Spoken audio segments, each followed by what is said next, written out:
I'm going to show you a totally ridiculous, unique infected trophy farming trick / exploit that you can use to get as many of those as you need. You'll also get uncommon, and you'll get some rare. Not a lot of rare, but you'll get enough. And you can just sit here and farm zombies. Is really easy. You'll need a bow, which starting on chapter 2, you can sometimes find them at the trader in the bazaar. Once you get them, you're good because they never break. Then you need arrows, which from the craft master in the bazaar, you can get the shock arrows and fire arrows. You just right away even. And then you can, once you get these, you can just buy scraps, feather, and resin from the trader. And then you just buy a bunch, and then you sleep, and it'll refresh the trader. So you'd go in here, and you would buy all these things that you need for it. And then you would go and sleep. That'll refresh the trader and get more. You're also going to need immunity boosters. And if things don't go like how I show you in this, try exiting the main menu and coming back. Because I tried doing this multiple times in a row, and after doing it multiple times in a row, the enemy started breaking, and just really weird, annoying stuff was happening. Like, was it the chase waves just being like, we can't find you even though they're staring at you? Just all sorts of weird stuff happening. But yeah, so you'll just go on and do that till you get enough arrows. If you want to, you can dupe arrows using a solo item dupe exploit, which I will link in the description below. If you're into cheating in games like this, there's a way to just solo dupe arrows and grenades, explosives, all that type of stuff, medicine, and get infinite of them. So in my case, I have infinite arrows. So that's just what I'm going to use just because. And so what we're going to do is we're going to go down here. I'm currently at... Let me get over to it. I am at the Larch Windmill, and we're going to go into this Forsaken store. There's a way we can abuse the crap out of this Forsaken store. So I'm going to go down here, and I'm immediately going to activate the Howler. So the whole thing we're abusing is the... what do you call them? The waves or whatever. The chase levels. So I'm just going to hang around. I don't really need I'm not even too worried when it's just chase level 1 and chase level 2. The main thing is chase level 3, they get those strong zombies. And the strong zombies are what you got to be worried about. Because if you're lower level like me, they'll just 2-tap you. Now, if you can handle the stronger zombies, then this whole thing's going to be unbelievably easy to deal with. Because every now and then, there's an issue where the strong zombies can kind of get a hold of you, potentially. Like, they can catch you off guard if you're not careful. And that's like the biggest risk in this entire cheat. And it's just a matter of not letting that happen. And I'll get to that in a minute. So I'm going to fast forward to chase level 3. Chase level 3 is when we got to go in the store no matter what, or else we will just die instantly. Or I'll just go in now, actually. I'm going to go in now. You can get on this, and enemies can't get to you. Although the guys who spit at you can still hit you, which is those stronger ones that show up. But you can get right here, and as long as the game's not acting stupid, then you can... Let me get these arrows out. You can just sit here, and the enemies will just see you through the wall. You have to have one enemy from the chase able to see you at all times, or the chase will stop happening. Like, these normal zombies, they don't count towards the chase. So it's got to be chase zombies, and it looks like they don't want to cooperate, and even though I'm staring at them, they don't really want to do anything. Okay. Well, we got one in the room with us now, which is better. So, we're mainly just waiting. Oh my god, I could have died to this guy. These are the guys you're worried about. So, we don't want to clear these guys as much as possible, but we're trying to get to chase level 4 is what we're after. And then at that point, it's a matter of just clearing this room, this store, and then once the store is clear, trying to bait the zombies over to the door, and then we can just farm them. But you gotta be careful, because those big zombies can spawn in here, and there are some tricks we can do to try to keep them from catching us off guard, but you can't always control them. Sometimes the reticle will just not work, and they just come behind you, and you have no idea and just die. Lots of weird stuff can happen. It's just Dying Light. It's basically the new Cyberpunk when it comes to glitches. But yeah, so I'm just waiting for chase level 4, hoping that they don't de-aggro. If you stand here, they get above you like this, and most of the time, it's supposed to work this way, most of the time, it'll just count as they can see you, so even though they can't actually see you, they'll be able to see you. The chase will continue, but do keep an eye on chase level. It'll start blinking if it's being stupid and they just can't see you for some reason. So we're almost chase level 4. Once we get chase level 4, the main thing is we're just trying to clear out this building and then bait them down to the door, which sometimes goes great, sometimes it doesn't, but once you get into a cycle, you can just... Oh god, the chase. Here we go. So they don't want to participate. They don't want to freaking see me. Super annoying. And you can risk your life going in and out.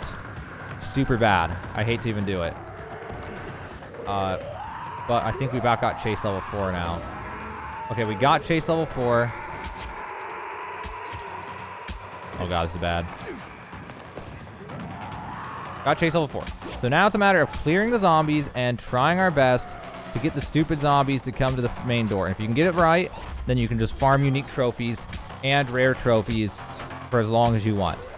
And now, if you are in a position where these big guys I'm shooting at are not a problem for you, then it's going to change this whole farm. And suddenly it's so consistent and easy, it's not even going to matter. If you're like a noob trying to do this at noob level, then it'll be a different story. Now, what we're going to do is we're going to farm them through this door if we can get them to come to it. So we're going to kind of stand by the door and watch our back, because if you watch the door, the spawns, it makes them a little bit less likely to spawn, but they'll still potentially spawn. If you get on this, you should be good, although he can still spit at you from right here, so you gotta be careful. The main thing is just not feeding to these guys. Once we get this room cleared, then we can potentially just farm them through the door, is what we're after. Also, you can spawn more by running to this corner and then running back over this way. And you just do that over and over again, and it'll spawn more and more zombies. So if you ever run low, you're gonna do that to get more of them to come in. Anyway, I'm gonna go ahead and knock out this guy. We should have all 8 spawned. I think only about 8 or so can spawn at a time. Uh-oh. Yeah, better be careful here. Only about 8 can spawn at a time, so that's how you know if you're good or not. Like, if all 8 are spawned and they're all outside, then it's impossible for one to spawn in behind you. So even just right now, we can just farm these guys by them being like this. Also, this is where the boosters come in handy, the immunity ones. I was going to pop 2 because hopefully this goes well. I'm just farming. So that other guy, if they leave long enough, they'll eventually just leave. Like, they'll just somehow get out of the building. Or they'll just keep coming in like this and we just farm like this. I mean, this is also an option. Especially if you have medicine to heal yourself, because occasionally they'll spit on you. You can also just farm them if they keep coming in, because they can't figure out how to get to you. So this is one way. We're already in a way to farm. You just farm like this if you want. And if they'll ever stop, then you can get to the other point, which is to shoot through the door, which usually will work. I'm just worried that one guy's still in here. If you can just get him to come to the door, then you can just shoot through the door like this. Once you're shooting through the door, you want to back off from the door, because that the reticle, you see how the reticle, there's all these hit markers? Like, not hit markers. It basically is like a radar. They tell you where an enemy is. If you're too close to the door, then you can't accurately read it, and you'll have no idea zombies come up behind you. But even with that being said, sometimes it just will not show a zombie on that system, and one will come up behind you and kill you anyway. So you just gotta be aware and gotta be careful. But once you get into the grind, it's pretty good. We can just sit here and we can just farm zombies. This is ideally what we want to have happen. If we farm them inside, that's fine too, but this is the ideal scenario here. I'm gonna farm one more, and then you don't want them to get too thin, because then it's possible to get in a scenario where you accidentally kill them all and the chase ends. Oh my god, one spawn literally underneath my feet. They can spawn literally in that grate right there underneath of your feet, and that is real scary when that happens. Okay. But now I got more to spawn, so back to the grind. So you're starting to get an idea of how this pattern goes. You're just going to run around in here. If you do it right, you're in almost no danger ever, and you can just farm zombies, the super zombies, for the best trophies. Now, I don't even pick up the trophies. I actually just farm these guys, and then whenever I die, or whenever it's morning finally, or whenever I just quit and let them lose the chase, then what happens next is if you leave the bodies for long enough. Oh, that was a close one. I was readjusting my chair right when he spawned. Oh, I don't want to get on that. If I get on that, it can get a little weird. So, yeah, if you leave the bodies long enough, the bodies will disappear and they'll get replaced with little loot bags. And that's actually way better, because then you don't have to hunt for the bodies. You don't have to try to figure out which ones you've looted, which ones you've not. It's just loot bags on the ground. You just loot them. So now we're back to the grind, hopefully. Once we start doing damage like this, they all seem to find the entrance suddenly. So once you get them lined up, you just back off a little bit from the door so you can watch your reticles and aimer, or the little radar thingies, whatever you call them, indicators. and just be careful not to get snuck up on and repeat the process. I usually just spam arrows because I have infinite arrows, but depending on your resource or whatever. Also, this is a point you could use explosives.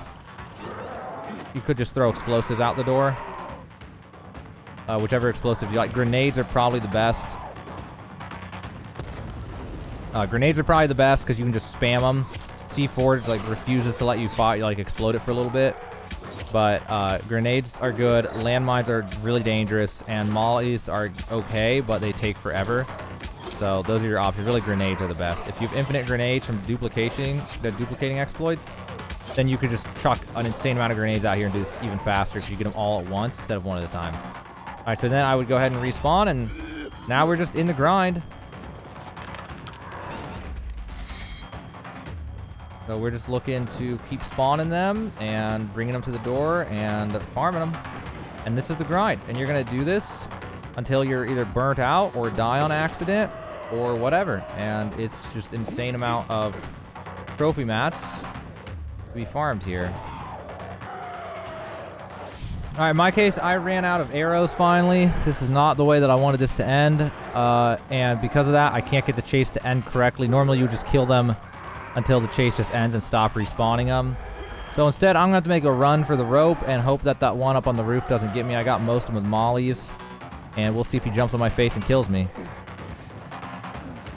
So this is also a decent XP farm. It's not the greatest thing in the world, but you will get an insane amount of combat XP. If you do this for like a couple hours, you'll get like halfway to max level or something. So because you'll get that 5 times nighttime bonus, and you'll be getting the combat XP while just farming. So we get up here and we just wait for it to be over, and we have now farmed them successfully. So the chase has ended, and now it is going to be time to loot them. So what we're going to do now is have a melee weapon equipped. And you see all those bags down there? Well, that's the loot. So now we go down and we get the bounty.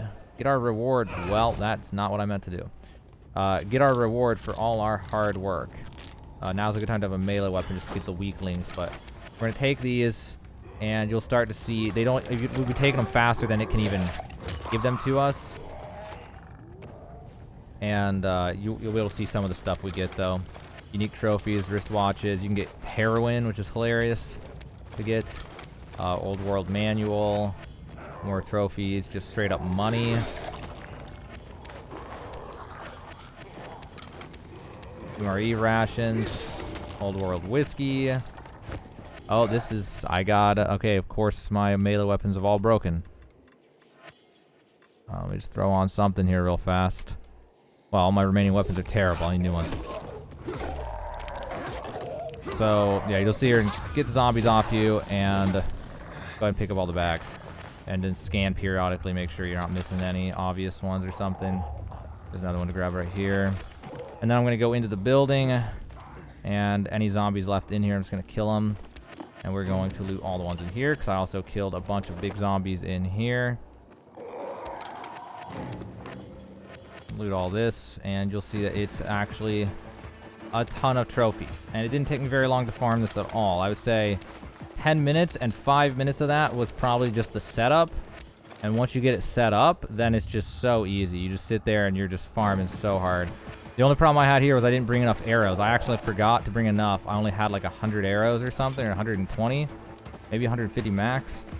So I didn't get a farm as long as I was supposed to. Once I was in the rhythm finally, I could have easily farmed another like 100 trophies and like 100 unique trophies in like 30 minutes or something, probably, once I was in the grind. But even right there, I probably got like 30 or something, or 20 uniques. Got some rare, and then got another like 30 uncommon or something. So, you know, you can easily get enough for any of your blueprints if you go here. It's a pretty reliable spot once you know all the ins and outs of it. And you can just, without any fear of anything, just get a bunch of purple trophies. Even at level 1, I mean, not level 1, probably level 3 or 2 or 3, you just got to get the bow. The bow is really all you need. Once you have the bow, you are good to go, and it doesn't matter where you are in the game. Doesn't matter if you're level 1 or level whatever the max is.